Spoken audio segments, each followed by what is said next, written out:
Anies deg-degan lagi gara-gara Surya Paloh ketemu Erlangga. Nasdem kembali memperlihatkan gelagat yang tak lagi bisa ditebak. Jadi pertemuan Rabu PON ini yang kemarin saya sampaikan, hari Rabu perlu diperhatikan ya hari ini. Dan hari ini adalah silaturahmi dua partai. Hadir di sini abang saya senior, Pak Surya Paloh, yang juga alumni Partai Golkar.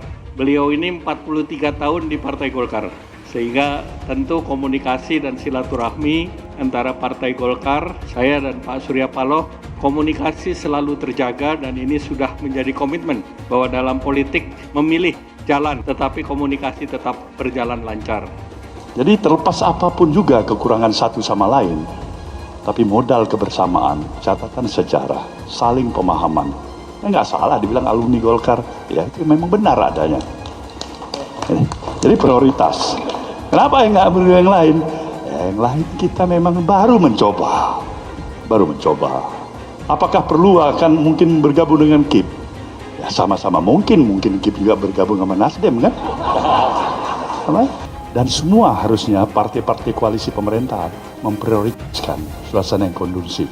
Tampaknya peluang koalisi Golkar-Demokrat lebih mungkin untuk terwujud.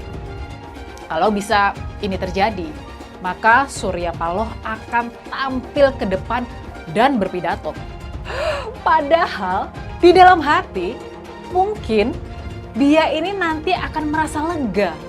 Lega bahwa beban dan mimpi buruk bernama Anies Baswedan itu akhirnya bisa terlepas dari dirinya.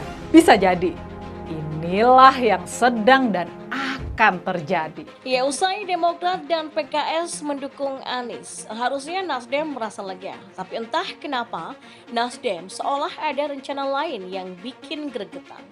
Tanda pertama adalah Surya Paloh yang bertemu Jokowi di istana tidak tahu apa yang mereka bicarakan waktu itu. Katanya pembicaraan berlangsung 1 jam lebih yang sebenarnya sudah cukup lama bagi seorang presiden. Ada yang urgent dan penting sepertinya. Yang kedua, Surya Paloh juga bertamu ke Golkar. Dia ditanyai oleh wartawan kenapa lebih memilih bertemu Ketua Umum Golkar Erlangga Hartarto ketimbang Ketua Umum Partai Demokrat atau PKS. Alasannya adalah Golkar adalah partai prioritas bagi partainya. Dia menyebut ada suatu romantisme dan sejarah perjalanan kehidupan pribadinya dengan partai berlambang beringin itu. Baiklah, kenapa harus bertemu dengan Golkar? Ya karena Golkar adalah prioritas bagi Nasdem. Ada satu romantisme, ada satu pegangan sejarah perjalanan kehidupan saya pribadi dalam usia yang saya capai. Sampai saat ini jenjang karir politik saya yang sudah capai hari ini. Saya harus jujur menyatakan kepada saudara semuanya 16 tahun. Usia saya sudah berada di barisan Golkar. Tambah 43 tahun cukup lama itu, lebih setengah abad rasanya. Baru kemudian ada Nasdem kan, jadi terlepas apapun juga kekurangan satu sama lain, nggak salah dibilang alumni Golkar itu memang benar adanya. Jadi ya memang prioritas, kata Surya Paloh. Dan menariknya lagi, pertemuan Surya Paloh dengan Erlangga adalah kunjungan politik pertama kalinya ke kantor partai lain. Sebelumnya, pertemuan politik Surya Paloh dilakukan di Nasdem Tower. Surya Paloh kemudian memberikan sinyal kemungkinan partainya dengan KIB untuk berkoalisi di Pilpres 2024. Paloh juga bicara kemungkinan KIB bisa bergabung dengan Nasdem di pemilu 2024.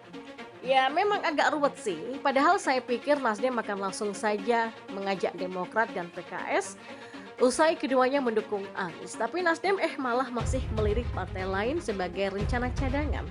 Maka dengan demikian koalisi perubahan belum ada jaminan 100% bakal terbentuk sebelum ada perjanjian tertulis. Selama masih ucapan di mulut itu ya masih berupa lip service aja.